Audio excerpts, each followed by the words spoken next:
Okay students, अब हम start कर रहे हैं बहुत ही इंपॉर्टेंट कंसेप्ट हमारे चैप्टर इलेक्ट्रोस्टैटिक्स का। Our next concept is Gauss theorem. तो गॉस थ्योरम क्या है? गॉस थ्योरम इलेक्ट्रोस्टैटिक का स्टैटिक चार्जेस के लिए यूज होने वाला बहुत ही इंपॉर्टेंट थ्योरम है, जिसकी हेल्प से हम कहीं पर भी इलेक्ट्रिक फील्ड इंटेंसिटी की कैलकुलेशन कर सकते हैं। किसी भी पॉइंट पर इलेक्ट्रिक फील्ड इंटेंसिटी की कैलकुलेशन कर सकते हैं। अगर आपके पास कोई भी चार्जेस दिए गए हैं या चार्ज कॉम्बिनेशन दिया गया है, चार्ज डिस्ट्रीब्यूशन दिया गया है, तो उस चार्ज डिस्ट्रीब्यूशन की वजह से कितना इलेक्ट्रिक फील्ड किसी पॉइंट पर लग रहा है, आप उसका मैग्नीट्यूड निकाल सकते हो वहां पर, है ना, with the help of Gauss theorem. ठीक है, तो मैं गॉस थ्योरम का स्टेटमेंट सबसे पहले रीड करता हूं, आप केयरफुली सुनेंगे।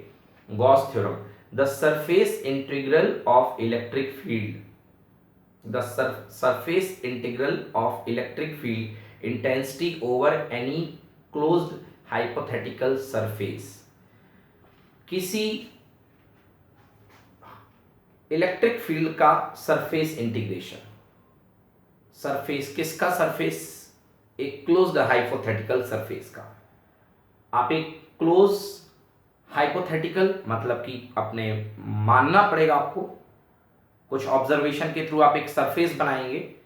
अगर आप उस सरफेस के ऊपर इलेक्ट्रिक फील्ड का इंटीग्रेशन कर रहे हैं, ठीक है ना, इंटीग्रेशन कर रहे हैं, तो इसको हम बोलेंगे the surface integral of electric field intensity over any closed hypothetical surface. इस सरफेस को हम बोलते हैं Gaussian surface in free space is equals to 1/ε0 times of the net charge.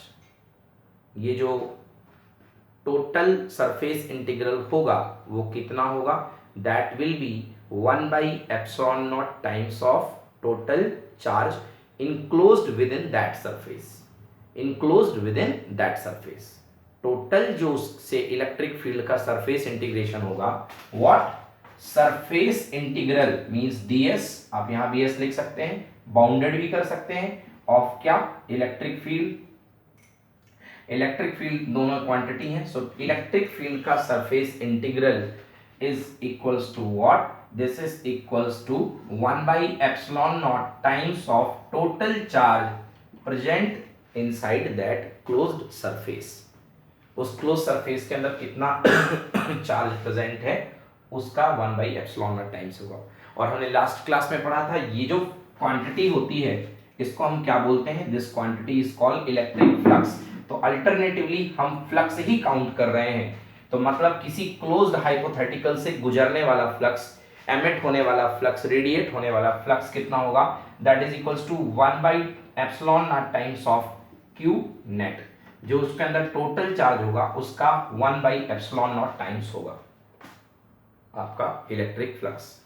ठीक है ना? तो जब आपको फ्लक्स कैलकुलेट करना हो तो इस वाले पार्ट का इस्तेमाल करो, और जब आपको इलेक्ट्रिक फील्ड कैलकुलेट करना हो तो केवल ये वाला पार्ट इस्तेमाल करो। एक बार मैं फिर से लिखता हूं, मैंने क्या बोला? इलेक्ट्रिक फील्ड का surface integral around any closed hypothetical surface that is equals to 1/ε0 times of Q net, means Q total, जो टोटल चार्ज प्रेजेंट है उसका 1/ε0 टाइम्स आएगा।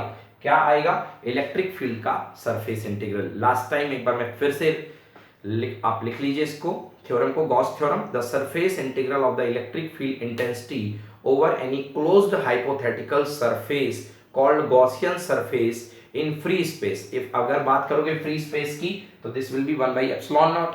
अगर आप मीडियम की बात करोगे तो so simple, it will be ε0 epsilon r। पढ़ चुके हैं ना हम लोग, मीडियम की जो परमिटिविटी होती है that is ε0 epsilon r। So in free space is equal to 1/ε0 times of the charge of the net charge enclosed within that surface. So what we have written? We have written this phi e, electrical flux for phi e. E stands for electrical. Electrical flux is the surface integral of the electric field. Okay, and this is equals to 1/ε0 times of q net. If many charges are presented there inside the Gaussian surface, then you can write it 1/ε0 times of the sigma of q I, sigma of Q I. What is Q I? Sigma, sigma Q I मतलब अगर बहुत charges present है, charge number 1 से लेके charge number n present है, तो आपको उनको ऐड करना पड़ेगा, टोटल चार्ज निकालना पड़ेगा। ओके, इसको थोड़ा सा और एक्सप्लेन करूं तो phi E equals to 1 by epsilon naught. अगर मान लो 3 चार्जेस प्रेजेंट है तो you will add Q1 plus Q2 plus Q3। So this is the application of this is the definition of Gauss law, this is the statement of Gauss law। ये है Gauss law का statement. अब आइए, अब हम Gauss law को proof करते हैं सबसे पहले, किसकी हेल्प से? With the help of Coulomb's law। Okay, so write down the question, proof Gauss law with the help of Coulomb's law। Okay, तो Gauss थ्योरम को with the help of Coulomb's law से हम proof करेंगे। तो Coulomb's law से proof करने के लिए देखो क्या करना पड़ेगा, हमें ये लेके आना है कि इलेक्ट्रिक फील्ड का जो सरफेस इंटीग्रेशन होगा that is equals to Q upon epsilon naught, हमें ये प्रूफ करना है। ओके, अब पहला हम इसका स्टार्टिंग जो ले रहे हैं वो हम with the help of Coulomb's law से प्रूफ कर रहे हैं Gauss लॉ को। तो देखो क्या होता है, proof Gauss theorems for spherically symmetric surface. Okay, Gauss theorem हम प्रूफ करेंगे for spherically symmetric surface. Okay, तो ये अल्टरनेटिव Coulomb's लॉ का ही फेवर करता है। ये जो मतलब मैं निकालूंगा ये Coulomb's लॉ से ही थोड़ा सा मिलता जुलता है एग्जैक्टली। आप गॉस लॉ से Coulomb's लॉ भी प्रूफ कर सकते हैं, ठीक है ना, गॉस लॉ की हेल्प से Coulomb's लॉ भी प्रूफ कर सकते हैं। बट यहाँ मैं आपके लिए क्या निकाल रहा हूँ, यहाँ मैं आपके लिए डिराइव कर रहा हूँ proof of Gauss law, Gauss theorem for spherically symmetric surface. तो लिख लीजिए इस बात को, proof of Gauss theorem for spherically symmetric surface. ये देखिए स्फेरिकली सिमेट्रिक सरफेस मतलब यहाँ पर जो आपको सरफेस दिया गया है गॉसियन सरफेस वो स्फेरिकली सिमेट्रिक है। और स्फेरिकली सिमेट्रिक गॉसियन सरफेस किसका बनता है? पॉइंट चार्ज का। पॉइंट चार्ज जो होता है, पॉइंट चार्ज उसके चारों तरफ फील्ड रेडिएट होता है, तो जो पॉइंट चार्ज का सरफेस बनता है that will B spherically symmetric. तो आप यहाँ पर एक पॉइंट चार्ज ले लीजिए Q, ये आपने एक पॉइंट चार्ज ले लिया, ठीक है ना। अब इस पॉइंट चार्ज का स्फेरिकली सिमेट्रिक सरफेस ये बन रहा है ऐसा कुछ। ओके, आप सभी को पता है कि अगर ये डिस्टेंस r है, एक सरफेस फिक्स आपने किसी r रेडियस पर मान लिया, फिक्स r रेडियस पर आपने ये फिक्स सरफेस मान लिया है, ठीक है ना। तो आप सभी को पता है कि Q चार्ज की वजह से, स्मॉल q चार्ज यहाँ पे रखा हुआ है, Q चार्ज की वजह से यहाँ पर इलेक्ट्रिक फील्ड रेडिएट होगा बिल्कुल 100% इलेक्ट्रिक फील्ड यहाँ पर रेडिएट होगा आउटवर्ड, ठीक है ना, आउटवर्ड इलेक्ट्रिक फील्ड रेडिएट होगा। ये हम पढ़ चुके हैं, क्लियर है ना। आउटवर्ड इलेक्ट्रिक फील्ड रेडिएट होता है यहाँ पर बिकॉज ऑफ Q चार्ज। अब आपको क्या चाहिए है? इलेक्ट्रिक फील्ड की वैल्यू चाहिए। तो देखिए इलेक्ट्रिक फील्ड की वैल्यू अभी हम लिख देते हैं यहाँ पे। इलेक्ट्रिक फील्ड का मैग्नीट्यूड कितना हुआ करता है? That is equals to 1/4 pi epsilon naught अगर एयर है प्रेजेंट मीडियम में, so E equals to 1/4 pi epsilon naught into Q charge upon R का स्क्वायर। दिस इज R का square, this is your electric field. ये आपका electric field हो गया, clear है। अब सेकेंड पार्ट क्या है? DS surface area. तो पहले तो हम यहाँ पे छोटा सा सरफेस एरिया ले लीजिए आप, यहाँ पर ये एक छोटा सा सरफेस एरिया आपने ले लिया, तो ये सरफेस एरिया ले लिया, इसका नाम है DS।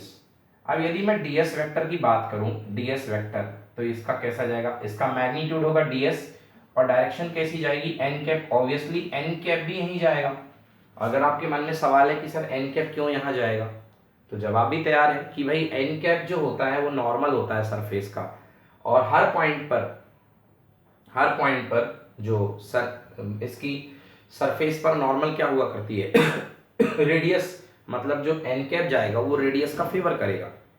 सो सॉल्व करता हूँ, चलिए सबसे पहले हमको चाहिए है, हमको ये वाला फॉर्मूला लगाना है E dot d s. Okay, so small flux is equals to what? Small flux is equals to E dot d s. So what is E here? Here E is equals to 1 by 4 pi epsilon naught into Q upon R square. Okay, एक minute, पहले मैं इसको simplify कर दूं, नहीं आपको problem होगी. इसको मैं सिंप्लीफाई कर दूं. देखिए E का मतलब है मॉड E, ds का means mod ds, and cos how many degree? 0 degree, because E का डायरेक्शन और ds का direction that is n cap. ds का डायरेक्शन क्या है? नॉर्मल यूनिट वेक्टर ना, n कैप दोनों सेम है. तो E ds cos 0 this is equals to mod E. E की वैल्यू आप रख सकते हो 1 by 4 pi epsilon naught into Q upon R square. 1 by 4 pi epsilon naught into Q upon R square. ds को आप छोड़ दो, cos इसकी वैल्यू होती है 1, this is equals to d phi. Okay, तो ये हमारे पास d phi आ चुका है. d phi finally is equals to 1 by 4 pi epsilon naught into q ds upon r square, और इसकी वैल्यू cos 0 की 1 हो गई है, तो इसमें कुछ ज़्यादा करने की जरूरत नहीं है. Now total flux, what is total flux? Total flux is the integration of d phi. Okay, what is d phi here? D phi is equals to integration of E dot ds, and just now we have calculated the value of E dot ds, or you can say d phi, कुछ भी ले लो, ये value आई है. Put here 1 by 4 pi epsilon naught into Q upon R square into ds. देखो 1 by 4 pi epsilon naught is electrostatic constant, charge भी constant है, radius भी fix है, मतलब ये सारे के सारे कांस्टेंट है, आप इनको बाहर ले लो. सो 1 by 4 pi epsilon naught into Q upon R square बाहर आ गया, केवल सरफेस एरिया किसका बचा? बाउंडेड इंटीग्रेशन ds का. आप सब जानते हो r रेडियस का यदि सरफेस है तो उस सरफेस एरिया की अमाउंट क्या होगी? So simple 4 pi r square. Put कर दो 1 by 4 pi epsilon naught q upon r square into 4 pi r square. इससे ये r स्क्वायर और 4 pi कैंसिल, 4 pi से 4 pi कैंसिल, r स्क्वायर से r स्क्वायर कैंसिल, कितना बचा? That is equals to q times of epsilon naught. This is Gauss law. Okay, ये आपका Gauss theorem है. कहाँ से चले थे टोटल? हम टोटल फ्लक्स से. ओके, टोटल फ्लक्स से हमें फ्लक्स निकालना था, हमने इसको इंटीग्रेट किया. Total flux is equals to q upon epsilon naught. यही हमारा गॉस लॉ का स्टेटमेंट था. क्या था गॉस लॉ का स्टेटमेंट? गॉस लॉ का स्टेटमेंट था कि जो टोटल फ्लक्स होता है that is equals to this, और ये आ भी रहा है. ओके, ये हमारे पास आ भी रहा है कि total flux is equals to q upon epsilon naught. ठीक है, तो इस तरीके से ही हमारा गॉस लॉ वेरीफाई हो गया. किसके लिए? फॉर स्फेरिकली सिमेट्रिक सरफेस के लिए. चलिए इसको नोट करिए प्लीज.